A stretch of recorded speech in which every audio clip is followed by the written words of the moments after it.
'79, Salt with you. Hi, I'm Nikki, and it's really great to have the opportunity to share with you today.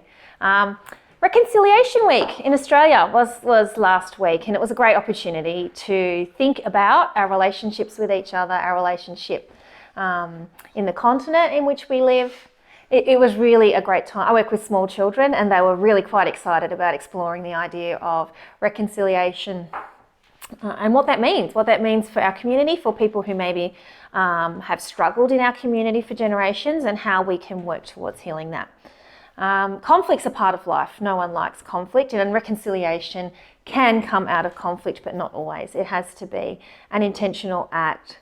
And I know that in our relationships, because none of us are perfect and we all do things that we regret or that we're sorry for, it takes intentional actions, intentional conversations. It often takes humbling ourselves. I know when I've needed to reconcile with people, there's a certain amount of having to always own my part in the conflict when that's happened.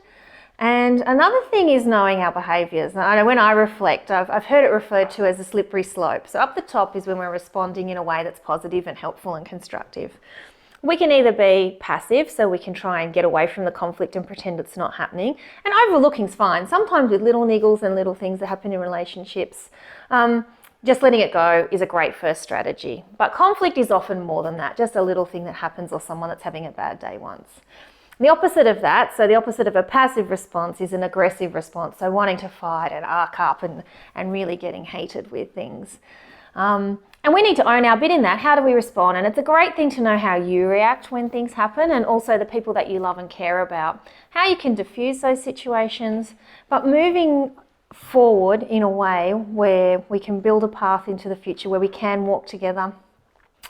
And so I'm going to challenge you with a similar challenge that I've had. What are the ways? I know I've worked with small children, as I've said, and they're excited, but we talked about ways we can talk to each other and about each other that are honouring and respectful. We can keep each other accountable to that, and I've asked them to keep me accountable even though they're younger. So maybe in the light of Reconciliation Week, there might be some space for you to sit with Jesus and have some quiet time and think about how you can move forward in a way that's reconciling and healing in your strengths, and loving and honouring and respecting other people too. Have a great day.